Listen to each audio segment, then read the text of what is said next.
Welcome to the Kitsap Literary Arts and Writers of Washington and its monthly author showcase. I'm your host, David Martyn. Our guest today is Pauli Pedersen, author of River of Dementia. Can you show the readers your book? This is my book. This is my father on the cover, and it's a story about him. I have the privilege of working with Pauli, and we're both members of the Mighty Writers Critique Group, and I'm a huge fan of River of Dementia. But first, Pauli, please tell the viewers a little about yourself. What got you started writing? First of all, I want to thank you for having me here to share my book. That's a very nice thing. I'm glad to talk about it. And what got me writing, I think I've always had a creative spirit, and I've used it. I've been a singer for quite a bit of my life, but basically I have ancestors that were writers, and that let me know that I could do it. The hard part was the timing, because I went to college, studied English, studied music, became an elementary teacher, which I loved. But after that, I had 5 children and raised 5 children. So the timing wasn't really right to be a writer, though I tried a little and I wrote some poetry. But it wasn't until after they were all grown and my dad had a bout with dementia that I put together the fact that I had a lot of stories. I had a lot of family stories. And I decided I could use them, put them in a book with his story, and that way I would have family history, but also this history is like so many other people. Dementia is such a crippling disease, and many, many families go through it. And ours was quite a journey and an adventure, and so I really wanted to share it with people so that they would know that they're not alone. A lot of us are going through it, have gone through it, and it's just a guide of how I got through it. I was struck by your story. I read River of Dementia, and as a reader, I was really charmed by how well you captured those memories and the lasting impacts of those relationships your father had with you and your mom and your sisters.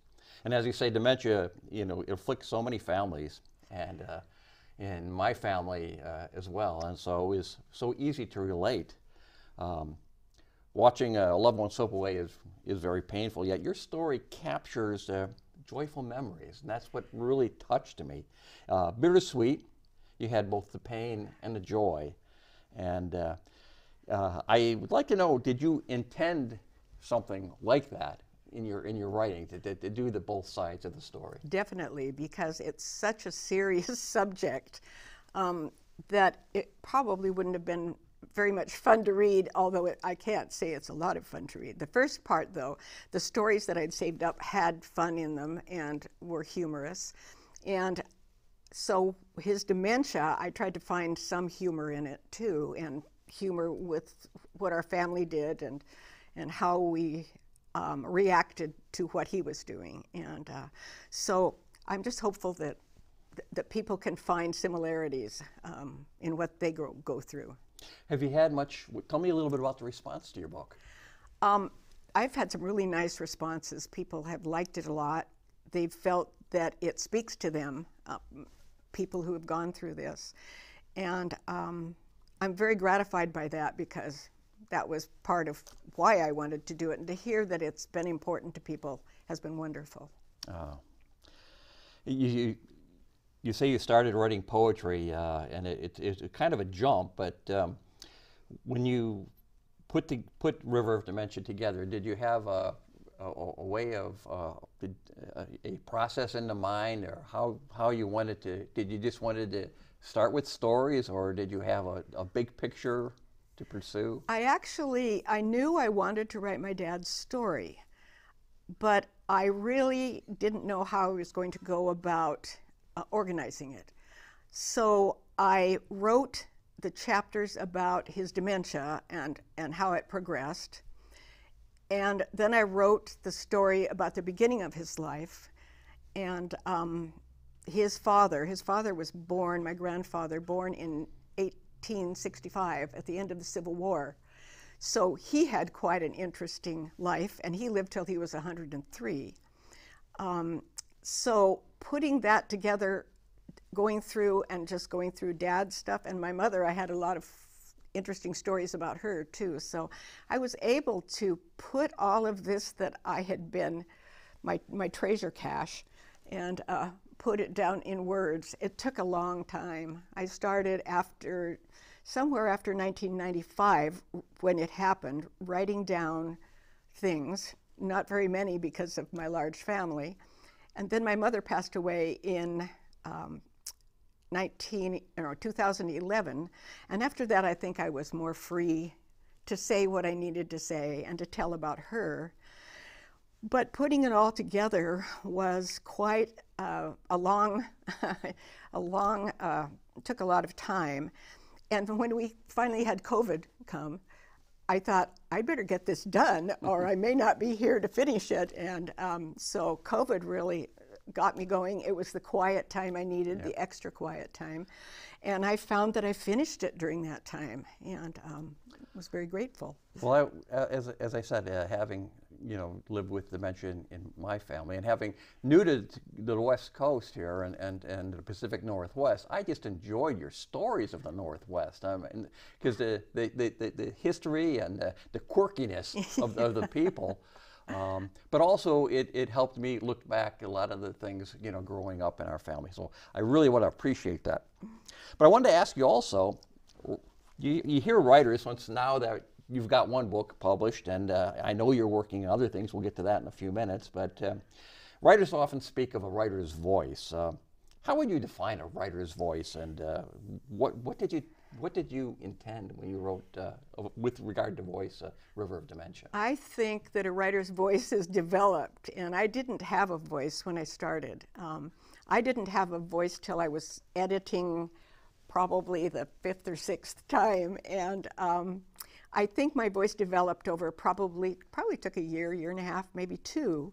And I think a voice speaks to authenticity. And my authentic voice took a while to emerge. Once it was there, it's there, and you use it like you are a writer. You understand the authenticity of the books you write. And it's wonderful when it happens, but it didn't happen right off. Well, I can say it's just a very warm and endearing voice. So I really do recommend. I am a huge fan of the book. Writers, you have to be asked about mechanics. It's almost a required question for every writer. Do you have a process or a discipline you follow in writing, a time of day or a routine? I think timing in one's life is very important, and for me, there wasn't a time when I could do it before, but now I'm retired and I have all the time I want if I can take it away from other things, my family and events and things. So I don't follow a schedule. I can do whatever I want. I try to write every day. I love to go after an idea and write. And it's something that my creativity just carries it through and carries it on. And I really enjoy, with my next book, meeting characters that I don't know anything about, and as I write, I come to know them better, and I'm enjoying the story as much as I hope others will. Yeah, there's a lot of truth. We've talked about this before. I know you enjoy poetry and you write poetry, and poetry is known for being unstructured and original. And how do you make the transition from poetry, which is unstructured, to writing, first of all, memoir, and now as you're working on a novel, which is much different? It's fun to dabble in all the different ways, particularly now when I can dabble in whatever I want. I love poetry. I love free-form poetry, and I love the images and the words and the way they flow. So sometimes when I can't figure out what to do next in my story, I go and I write a poem, and that takes up my time, and then I come back refreshed to whatever story I'm working on. My book took, it's nonfiction, so I had to keep quite careful about what I put in it, and when I couldn't remember something, I had to figure out, I could look it up or I could ask a relative, which I did a lot, and had relatives read it and see what they remembered and what they thought. And so writing a mystery, which I'm working on now, is again free form story, as poetry is free form, and I don't have to stick to the rules. I don't have to make anything true, and it's a lot of fun. I love coming to it. Yeah, we've had this discussion in our group. You have an English background. My education was purely technical, so I find myself using the excuse, hey, it's dialogue, it doesn't have to be grammatically correct. Yeah. But structure in English, yeah, it makes a difference. And so you're writing a mystery now. Tell me a little bit about this mystery. Well, I ended up writing a mystery because I finished my book, and we have this wonderful workshop group that we have, I think it's twice a month, and I needed something to write. So I tried a couple of things. One was I wrote some stories of my son who had been in Northern California in the dairy industry, inseminating cattle and all his adventures. But that didn't go too far. I still have to finish it. But so I thought, what can I come up with that will last so my workshop will last and we'll have fun with it? And I thought, well, I'll try a mystery because I'd never written a mystery, and I would see if I could. And that's been really fun.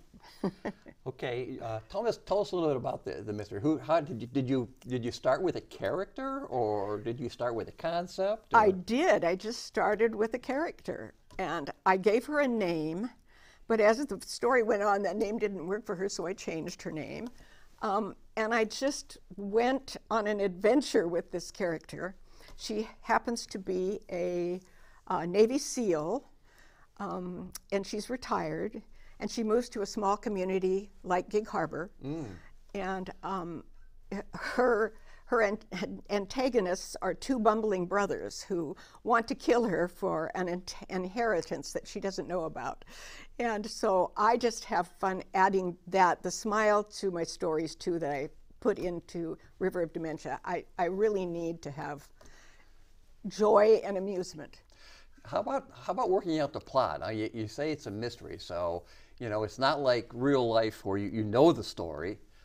You've got to come up with the story. Now, I understand you mentioned that kind of the book in a way helps write itself, but do you lay out a plot? Do you lay out some events, or do you have any idea what a mode or you just start with a blank canvas? In the beginning, I started with a blank canvas. Really? And a character named Isabel, and I liked the name. I went on to describe her. Turned out she was a Navy SEAL, and I discovered that along the way. Now, did you do a lot of research on the Navy SEAL? Well, I did, because I got it from you, because you have an extensive background. I'm so lucky with our workshop that people have things that they know a lot about.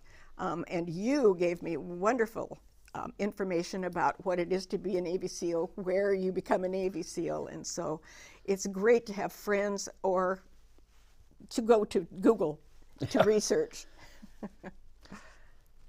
Now, let's go back to when you start, because when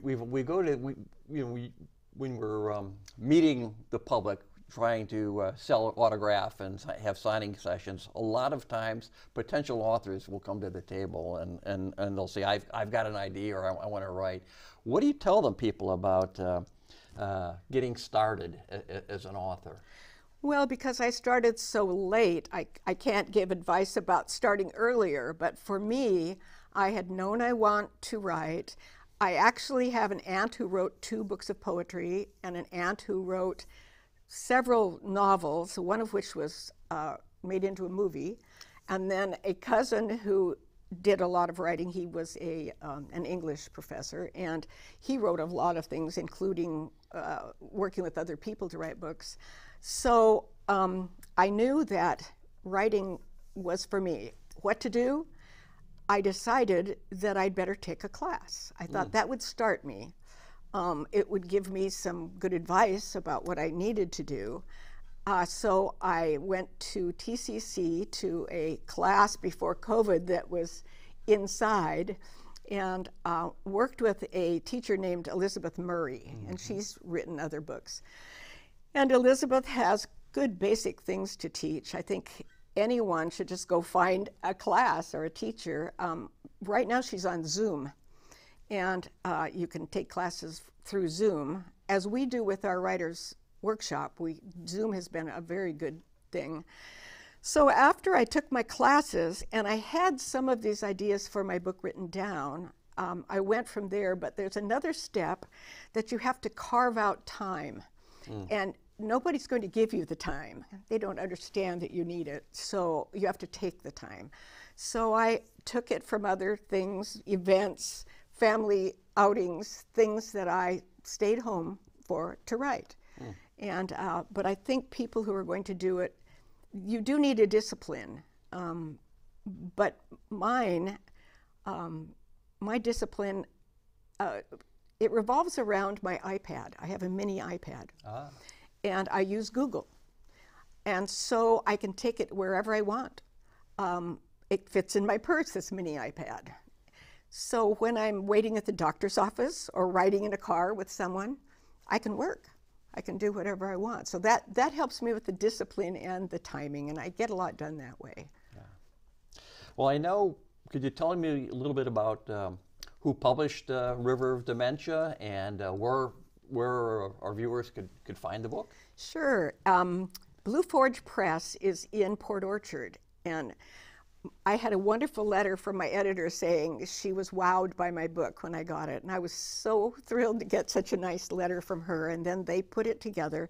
She helped me with the cover, which, like I said, was my dad, and the mist is my dad being overcome by dementia.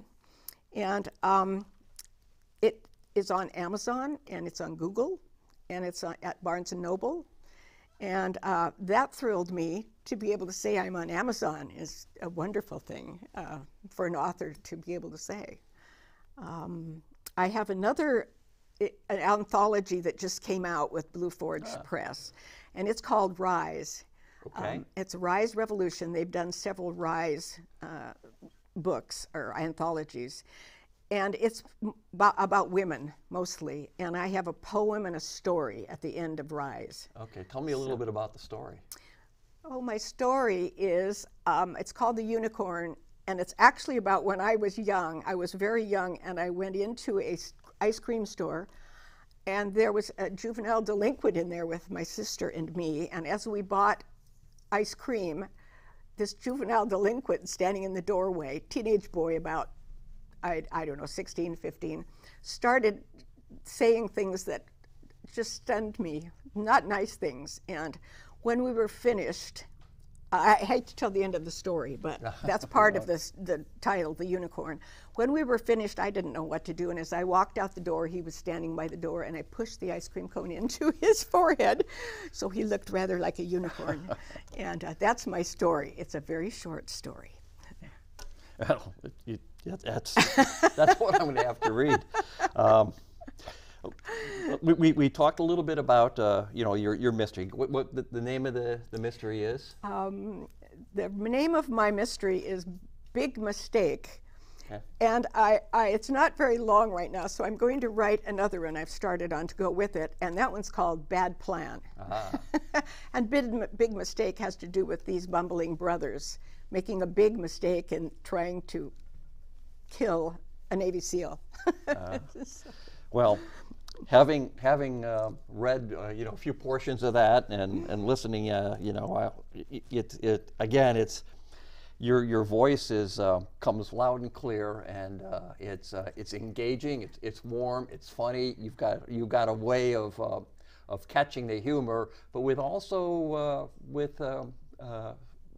understanding. There's a real empathy for some of your characters. So I really appreciate it. I can't, when can I expect Big Mistake to be out? I don't know. It may take a while because I want to send it out maybe as a trilogy, and I have 2 more to go with it. But I get that voice, I think, from some of my favorite authors. I really like Eric Larson, who has written Devil in a White City and Thunderstruck, I think, and Isaac Storm. He's written a lot of them. He is a nonfiction writer, but he makes it seem like fiction. It's just wonderful, the stories he comes up with. And I really like that about him. And so I wanted to get the honesty that he has to the stories that I have. And then my other favorite writer that I try to work into the story, he has kind of a lot of influence on my stories, is Carl Hyacin, who is he has a column in the Miami Herald, but he writes these bizarre books about Florida and the Everglades. And his villains are so funny. So I used a lot of what I get from his books on my villains, and I enjoy it.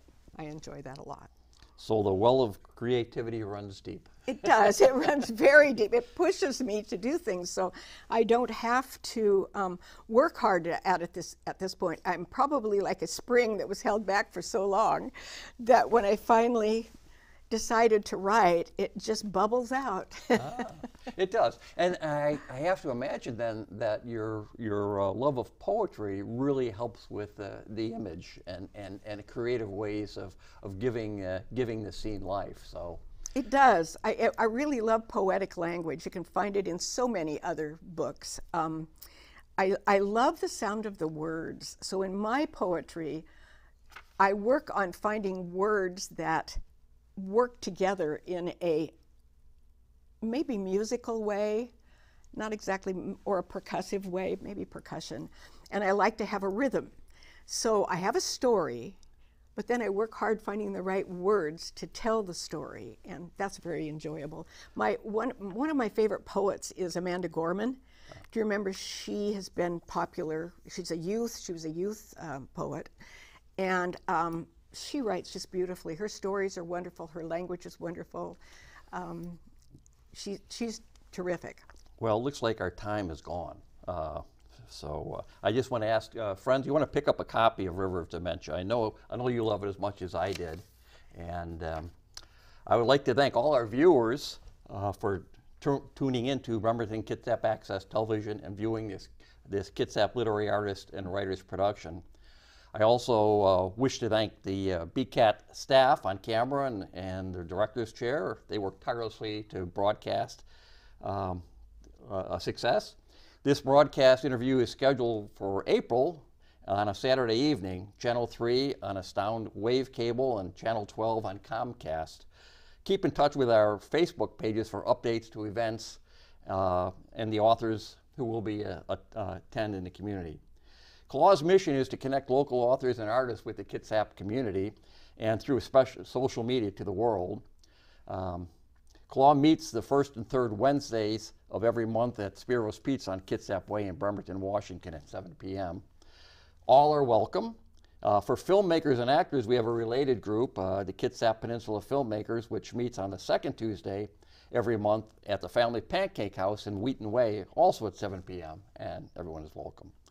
I'd also like to thank our partner, Blue Forge Group, which encompasses films, publishing comics,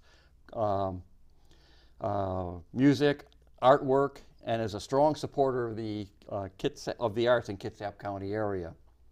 Part of the group, Blue Forge Films, is assisting in moving many of the CLAW's shows to YouTube and other internet sites. And of course, Blue Forge Press has been instrumental in helping me and others, including Pauli, in publishing their works. And I hope everyone has a pleasant day and a productive and fascinating year. Until next time, I'm David Martyn with Kitsap Literary Artists and Writers in conjunction with Bremerton Kitsap Area Television. Good day.